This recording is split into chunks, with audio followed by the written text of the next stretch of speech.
A paz do Senhor, hoje nós vamos meditar em Neemias 6, dos versículos 1 ao 9.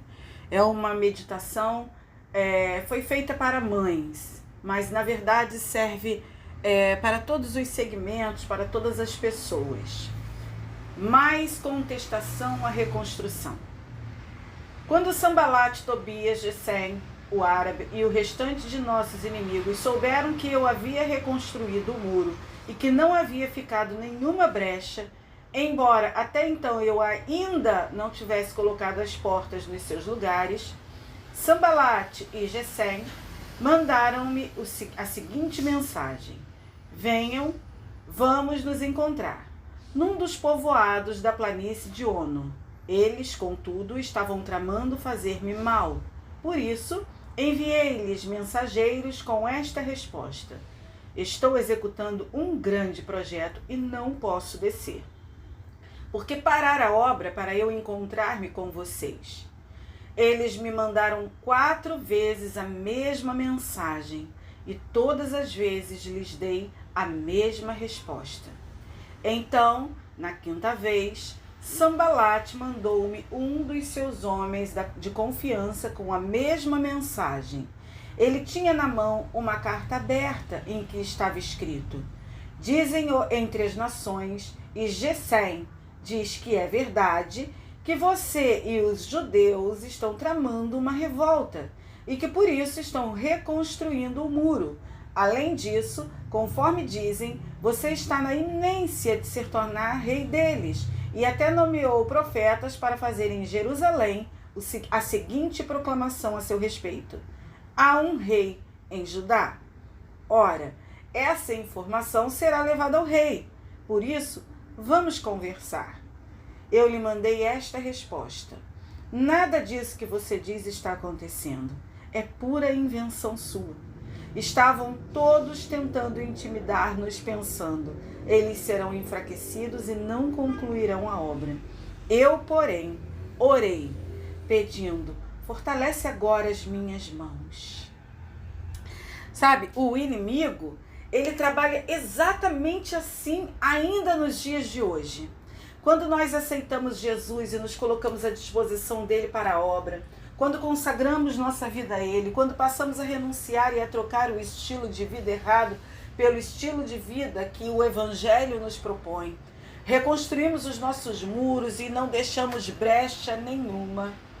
Inicialmente o inimigo ele fica ali parado, só observando esta obra, porque ele não nos acha capazes de conseguir alcançar este feito de mudar, de impactar quem está à nossa volta, de atrair pessoas. Ele nos acha totalmente incapazes.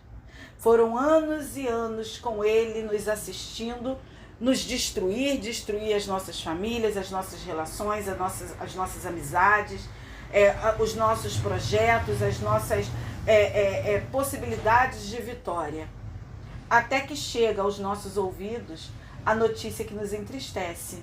Nossos filhos, nossa casa, nossas finanças, nossa alma, nós precisamos que seja tomada uma posição de mudança, de reconstrução, porque dali para frente o caminho é de morte. E aí a gente precisa parar e pensar no que realmente é importante. Nossa vida é importante, nossa família é importante. A nossa família precisa de nós precisamos de nós, o reino de Deus precisa de nós. Então o que nós fazemos? Nós vamos ao Rei Jesus, e ele nos concede graça e tudo o que precisamos para essa reconstrução. Mas o inimigo duvida até ver que nós não paramos e que conseguimos nos vencer em nossas dificuldades e mudamos todos os aspectos das nossas vidas, dia após dia. Primeiro, nós ganhamos uma batalha, perdemos outra, mas insistimos e vamos vencendo, prega um prego aqui, prega o outro ali, corta uma madeira aqui, corta outra ali, coloca um tijolo aqui, coloca outro ali, não fica legal, refaz. Mas dia após dia, com a graça de Deus, nós vamos vencendo. Fica faltando apenas a parte final, as portas. Nesse momento, o inimigo percebe que perdeu. Percebe que a parte mais difícil já foi alcançada. Agora só faltam as portas. E é nesse momento que ele começa a nos perturbar ainda mais. Antes ele fica de deboche, antes ele fica de piada, antes ele fica com um comportamento que nos incomoda, mas não nos afeta. Até que ele começa a agir pesado para nos parar. Começa a lançar dardos, setas, e levanta pessoas, e levanta situações. 1, 2, 3, 4 e quantas vezes mais forem necessárias, até que a gente se posicione com eficiência diante dele para fazer parar, para fazer com que ele pare. Enquanto nós vamos só rebatendo as setas, nos esquivando e nos arrastando para continuar, ele vai cada vez mais intensificando as setas, os dardos e levantando instrumentos. É preciso que a gente se posicione com eficiência diante dele para o fazer parar. É preciso que a gente entenda que a nossa obra é séria, é importante, porque o que sai de nós é o que reflete do lado de fora. E o inimigo, ele faz de tudo, ele levanta pessoas com mentiras, ele levanta pessoas para revelar os nossos segredos ocultos, coisas que só cabiam a nós, a Deus e a quem estava envolvido, mas ele pega e, sabe, ele quer transformar tudo isso em público, ele tenta de todas as formas nos enfraquecer, nos cansar, nos fazer desistir, ele tenta nos mostrar que o nosso processo é um processo falido, é um processo que não vale a pena. Muitas de nós olhamos para as portas e desistimos, esquecemos de olhar para os muros já construídos ao nosso redor e da nossa casa. O que já nos foi permitido conquistar não conta diante da insistência do inimigo em nos chamar para desistir, em nos chamar para nos distrair, em nos chamar para a derrota. Porque ele sabe como nos atingir, ele sabe quais os pontos nos enfraquecem. Então, enquanto a gente não se posiciona com força, ele vai tentar. Nós precisamos estar atentas e fazer como Neemias. Quando Neemias percebeu que aquele intento todo era para enfraquecer, Neemias deu uma parada para orar a Deus. Ele não foi ao encontro do inimigo para conversar, para estabelecer paz com o inimigo, para tratar com o inimigo. Ele foi orar a Deus. E ele foi direto ao ponto, onde ele viu que o inimigo estava o atacando. Foi exatamente o que ele pediu a Deus para fazer. Ele disse: Deus, nos fortaleça.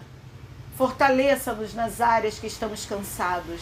Nos fortaleça onde o inimigo está tentando nos derrotar, nos enfraquecer. Nos fortaleça espiritualmente. Nos fortaleça em direção, em discernimento, em sabedoria. Nos fortaleça em paciência na espera, em paciência em ajudar quem está mais do que nós precisando de ajuda. Nos fortaleça na obra. Quem nos autorizou a construir é o principal construtor. Ele só precisa que nós, como operárias, estejamos na posição e com o foco certo na obra que estamos executando. Deus nos fornece o material e a capacitação. Deus faz o projeto falido de nossa casa ser visto com uma glória 2 vezes maior que a da primeira. Quando ainda éramos pequenos e tudo parecia ir bem, nós tínhamos uma glória na nossa casa, na nossa vida, que nos satisfazia, até que tudo começa a ser destruído e abalado por nossa insensatez. Entramos nessa obra, um projeto financiado por Deus. Somos atacados pelo inimigo, nos sentimos enfraquecidos e buscamos no Senhor as forças. Ele nos fortalece e nos dá toda a capacitação e material que precisamos para concluir essa obra. E no final, Ele ainda nos dá como prêmio uma glória maior do que a glória da primeira casa. Ele nos abençoa mais do que achávamos que éramos abençoados. Quando somos nós a ser chamadas para essa obra de conserto, tudo dependerá de nós, da posição que tomamos, do que enxergamos de prioridade, do que identificamos de setas, dardos e instrumentos do mal e do que rejeitamos, porque estamos numa grande obra. Gostou da palavra? Não esqueça de se inscrever no canal, apertar o sininho para receber novas notificações, curtir e compartilhar. Vamos propagar a palavra do Senhor. Amém?